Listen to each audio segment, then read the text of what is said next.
Welcome back to this final video of the People section of the 2024 Justin and Tyler Movie Awards, our Best Actresses of 2024. Obviously doing this the same way as we just did Directors and Actors, 3 honorable mentions apiece, and then number 3, number 2, and number 1. I'm going to go ahead and get us kicked off with my 3 honorable mentions for Best Actresses of 2024. And this was probably the one that I struggled with the most and made the most difficult cut of the 3 kind of people awards. My Best Actress honorable mentions for 2024 are Rebecca Ferguson for Dune Part 2, Mikey Madison for Honora, and Lucy Descoutures for The Madones. So The Madones was hard to find. Like, I lucked out because I got to see it in the theater. It was somewhere, I just completely forgot to go watch it. Yeah, fair enough. So the reason that, like, Rebecca Ferguson held on over Micah Monroe for Long Legs, that was the most difficult cut for me. Where I was just sitting here going like, oh God, which one of these 3 gets cut? It was either Rebecca Ferguson, Lucy Descoutures, or Micah Monroe. So I ultimately wound up cutting Micah Monroe. But the reason that I kept Rebecca Ferguson in, I really feel like, I understand Timothée Chalamet is the poster star, and that Zendaya is also one of the poster stars. Rebecca Ferguson is really the narrative crux of that second movie. Right. She's the one that's fallen the hardest down, like, the spire of religious zealotry. Yeah. Like, she's the one that's driving that bus. And so much of the narrative and the plot and everything that is going on in that movie is through the lens of what Rebecca Ferguson is doing. So, I think what she did with that character in that second movie was really remarkable, and that's why she's the one that kind of held on to an honorable mention spot. Mikey Madison and Honora, she was just such a bundle of Jersey energy, and she was just undeniable through that. Like, she stuck to that character, and man, she was so dialed in to being that character and being that person and driving basically the entire narrative of that story. And it's tough too when you are kind of cast alongside someone that really can't, and their character is not the nature of their character to be driving the narrative, so so much of it has to be on you to kind of drive that forward. And I thought she did, and again, she was not on my radar at all prior to Honora, and I thought she did a fantastic job. And Lucy Descoutures was one of the saddest performances of the year, because I mean, she's dealing with schizophrenia, she's dealing with the complete disconnect in some ways from not only her, musical partners, but her sisters, her entire family. There's so much sadness that is being conveyed and displayed through that performance. Lucy Descoutures, if you don't know, was Lucy from Trailer Park Boys, so you wouldn't really expect that from that character, but she was such a phenomenal performance driving that entire movie that she just falls off the top 3, winds up in my honorable mentions. Okay, so my 3 honorable mentions are all body of work. Ooh, okay. I was kind of thinking that, because I was like, boy, we haven't had any body of work yet at all.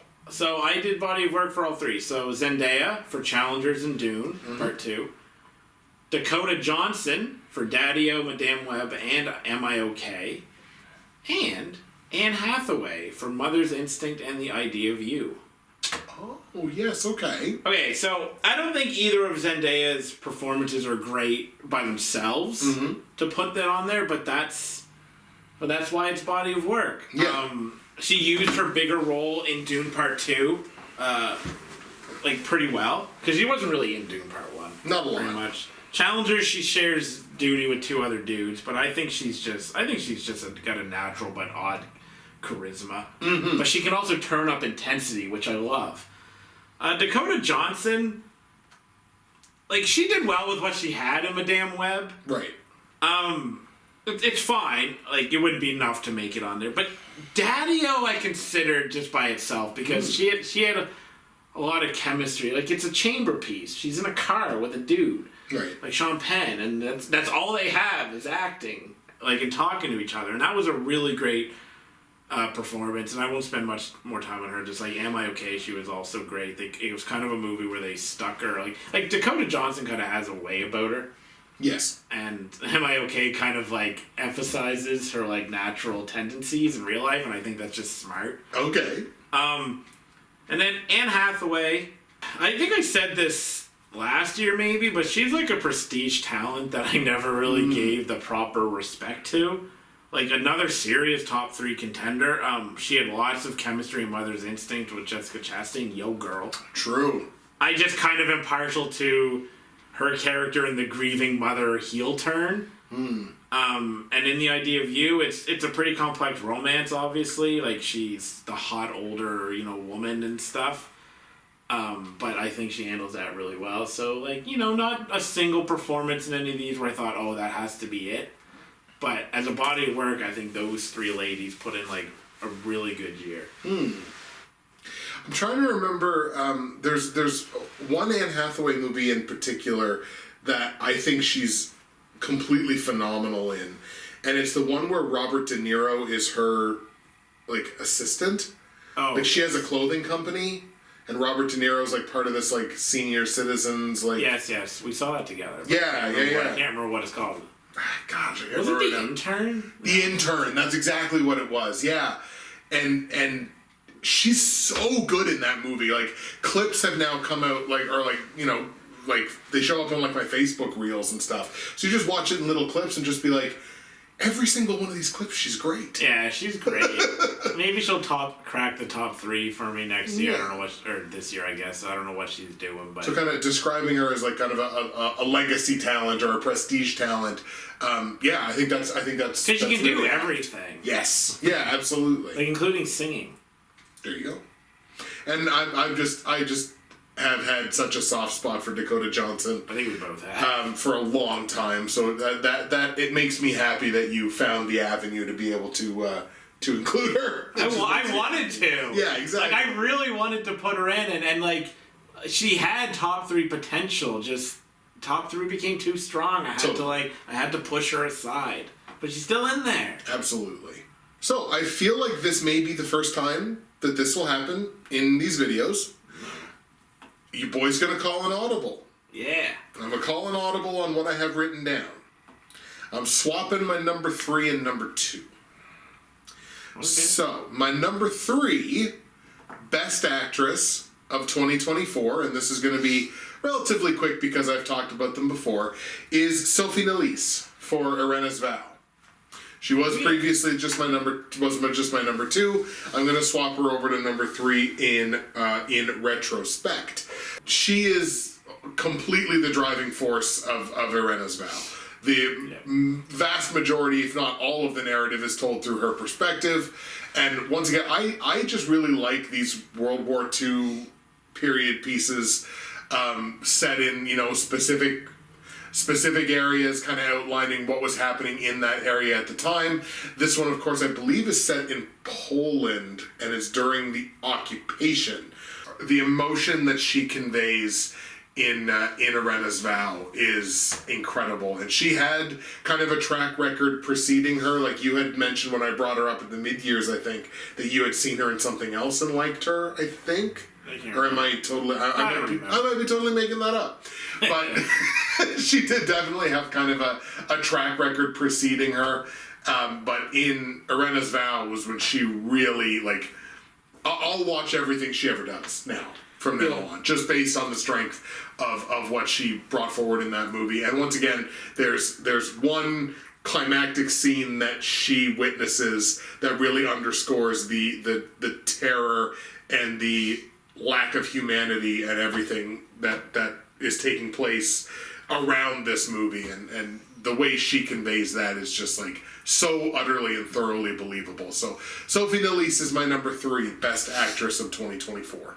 I had to cut her. I'll just add, since you were talking about climactic scenes, like I think it takes her about 5-10 minutes to show that she's deserving to be on there because of the beginning when like the wall blows up.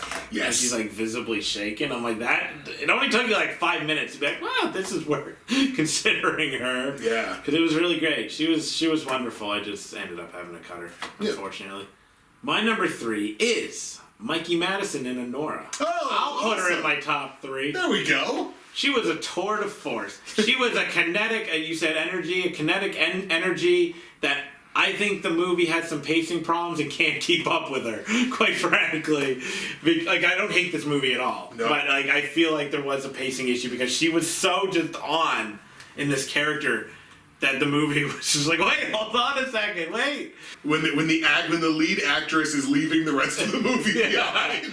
Like, she just mouths off for most of it, but she can handle like the eroticism required of being like a stripper, but also like, yeah, I just like, I don't know, like, I know she's done others. Well, maybe she hasn't done much. I can't even remember, but I don't think she was on really anybody's radar. I don't think so. Really, until this year, and now she's going to be on like everyone's radar because it really was like a star-making performance, endlessly entertaining and endearing and enchanting. So yeah, that's my number 3, Mikey Madison and Anora. And I love how, like, the ending of that movie to me is great. Yeah.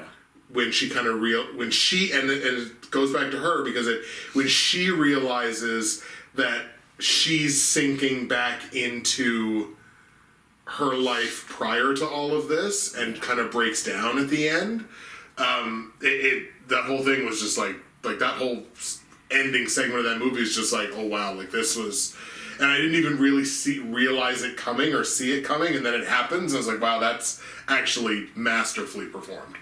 So here was the swap. My number 2 best actress of 2024 is Demi Moore in The Substance. Now, I could have probably gone for, and maybe it would have been cute and clever to do so because of the context of the movie, to have given it to both Moore and Qualley, right, as a tandem. But I was just so crazy impressed. Where I feel like there's a possibility that maybe because of the time when she came up and was making movies and had a name for herself, that there were some reins on Demi Moore as a performer that may have cost us like some really great performances, because seeing her do this was like, was this always in there? Like, were you always able to channel this kind of like anger and sadness and sarcasm and like, have you always been able to be this like tart and pointed and again, sad, and has this always been in there? Maybe it wasn't. Maybe she had to develop this over time. But like, if that was always in there, but we had to keep seeing her in like kind of just more popcorny movies because that's kind of what Hollywood felt like she was there for. Yeah. If that's the case, then that's like done a great disservice to the audience, because then we've clearly missed out on some great Demi Moore performances by no one ever letting her be as good as she showed that she was able to be. No one let her bang, bro. Right, exactly. And so the director of The Substance was the female director that I was like, one of my last cuts for director, because I thought that it was immaculately directed, but certainly immaculately performed by Demi Moore, and she's my number 2. For not my number 2, I'm also calling an audible. Ooh. But I had it literally written in my notes that I might call an audible because 1 and 2, I was like, man.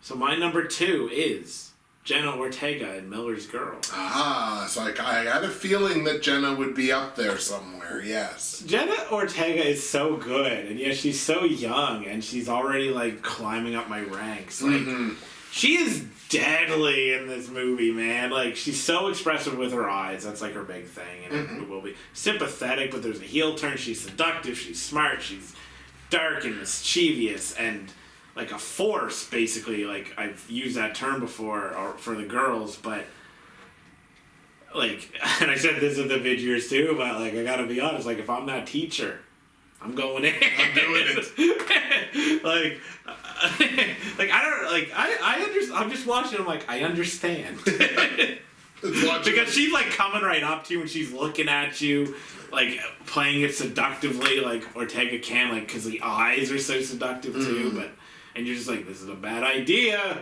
But worth it. And then before you know it, she didn't win number 1 the other year either for me. I kind of took her out because I've been doing her a little bit dirty, but Ortega will eventually win number 1.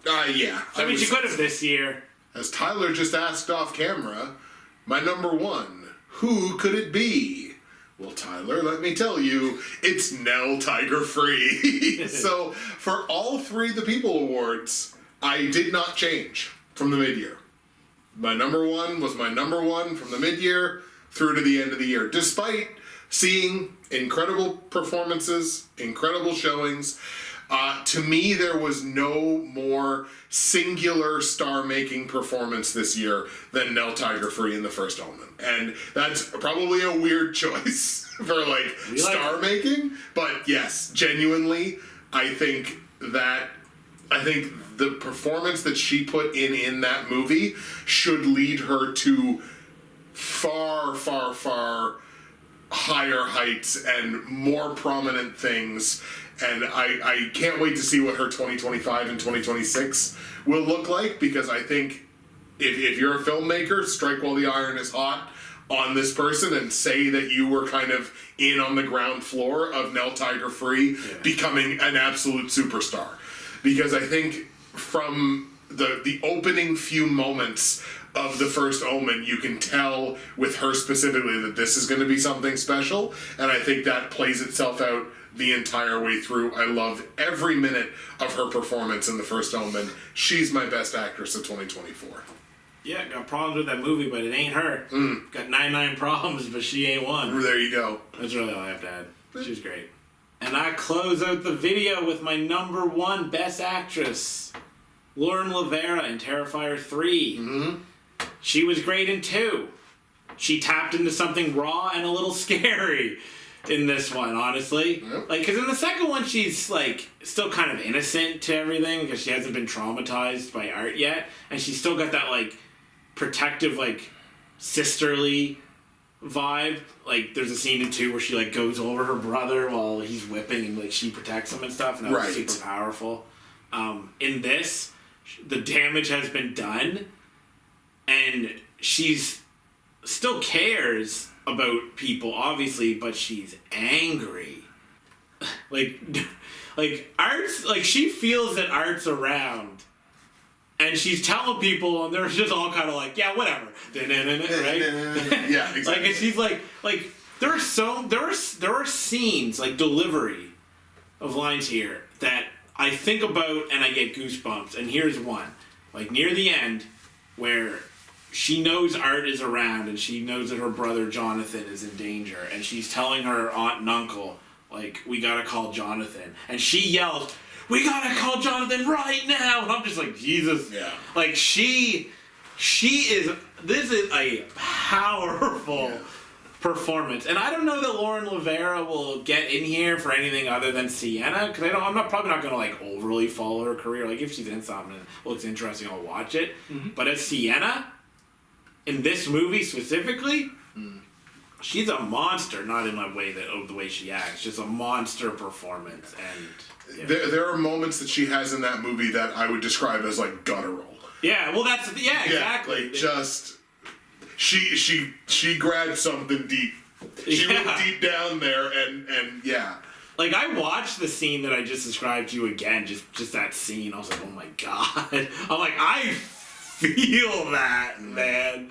And it's great because, like, there's obviously that light in her, but it gets, like, obfuscated a little bit by the damage that was done. Like, it's still trying to shine through. Mm-hmm. But it's hard because of everything that's going on, and no one believes her. And Jonathan's like, you gotta move on. But, or even, like, when the true crime girl is like, I want to know how you're coping, and he's like, well, she's like, well, and you want to know how I'm coping? Like, I was like, jeez, don't stop messing with Sienna. Yeah, exactly. She's still a good person, but I don't think you want to test her. Just Lauren Lavera. I mean, they've all become stars because of Terrifier, honestly. But like, yeah, she's putting work in as like the best final girl in years. And that's the writing too, obviously, but she's bringing that character to life in a way that is truly astounding. So, Lauren Lavera in Terrifier 3, a movie that, for some reason, is like so technically brilliant, even though it's this gory slasher flick. Right. But that's why it was breaking records this year. Absolutely. Right? So, yeah. There you have it, ladies and gentlemen. Lauren Lavera and Nell Tiger-Free, our #1 Best Actresses of 2024. And we bring to a close the People section of the 11th Lineal Justin and Tyler Movie Awards for the year of 2024. Coming up around the bend, we're going to open up the trash can. We're going to just let those fumes aerate the whole building. It is time for the top 5 worst movies of 2024. Sit back, buckle up, we got some doozies.